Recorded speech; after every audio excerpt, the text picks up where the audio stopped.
to see a building, and especially a library, inhabited in ways that we could not have anticipated and didn't design for is, I think, a really wonderful thing.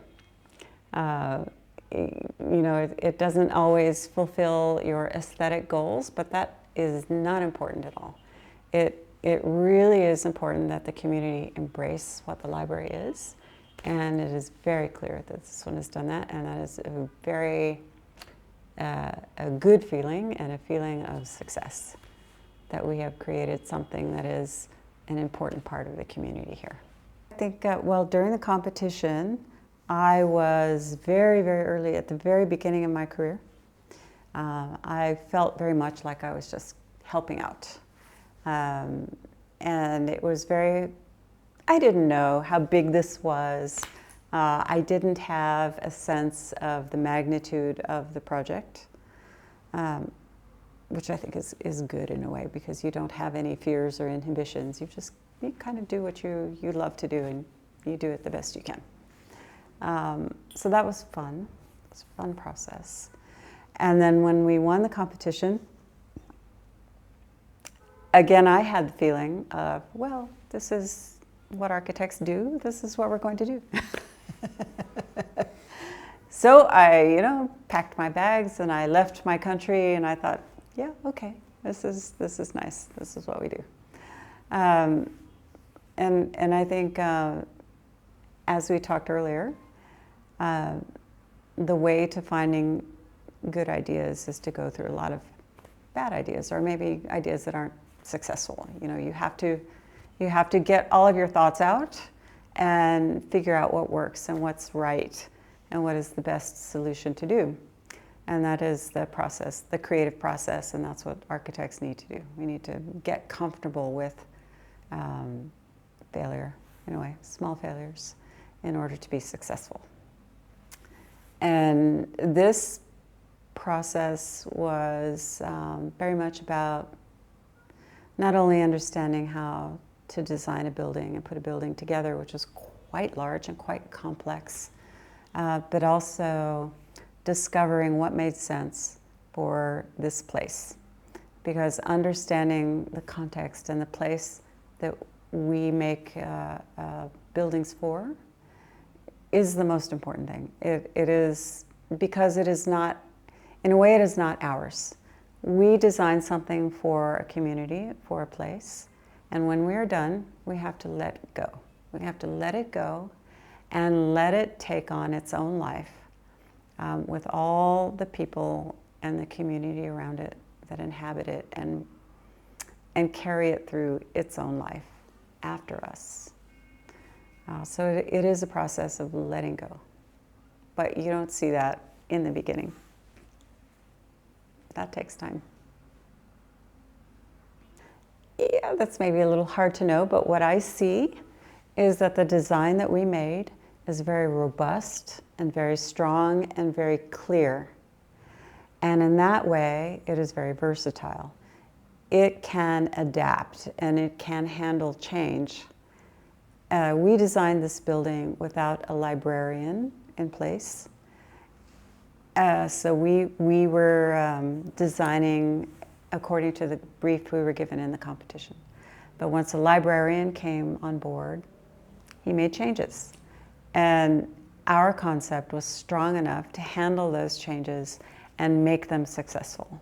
And I think that's a very good thing. That's very important. Today, when I went to the library for the first time in 21 years, the plaza was full of tents and other things because there was an event happening which was unrelated to why we were there. And I was thinking that's quite nice, that's good. It is inhabited in ways we could never have anticipated, and in ways we might not have thought work well with design or aesthetic ideas. But that's okay, because a library has to open its heart. It has to open its arms to the community. It has to be able to be used in various ways so that people in the community fall in love with the institution, that they take care of it, they feel that it's their own, and that they can use it. And I saw that very clearly today. Well, first of all, personally, it took me to places in the world that I never anticipated going. It took me to Norway, it took me to Egypt, and it has broadened my sense of what my world is, which I think has been very positive. As a work of architecture, it continues to feed the work that I do and the work that I have done over the last 34 years. It's the gift that keeps on giving.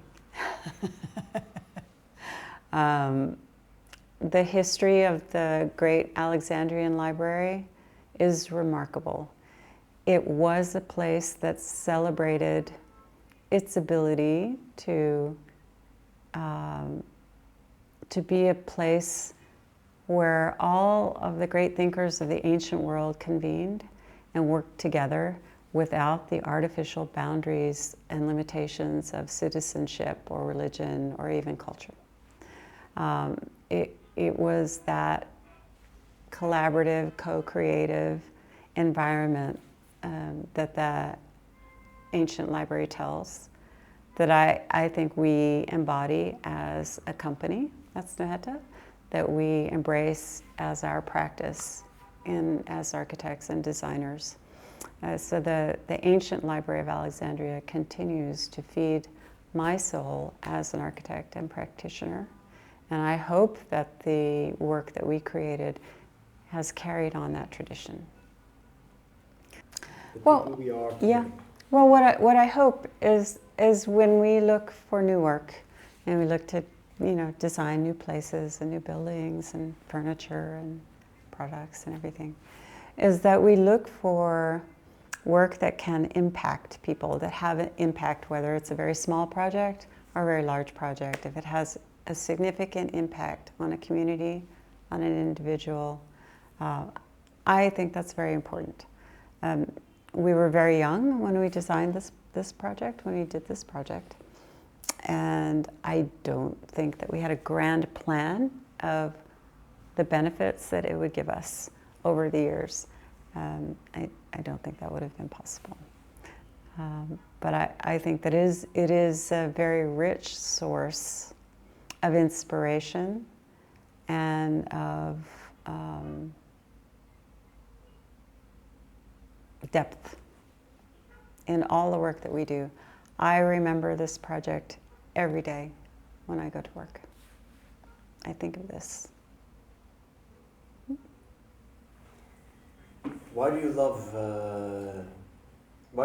this project? Because it is a work of powerful clarity. It has a feeling of inevitability. And this is what I look for in design, that there is no other way that it could have been. That it is boiled down to its essence. And that is very clear and very strong. There's, not a lot of extra stuff. Yeah.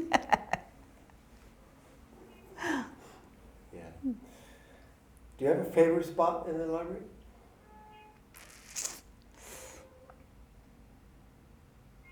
I think in the heart of the reading room is where I want to be and where I feel the center of life and activity is. I think that's a very powerful space, a very powerful place to be.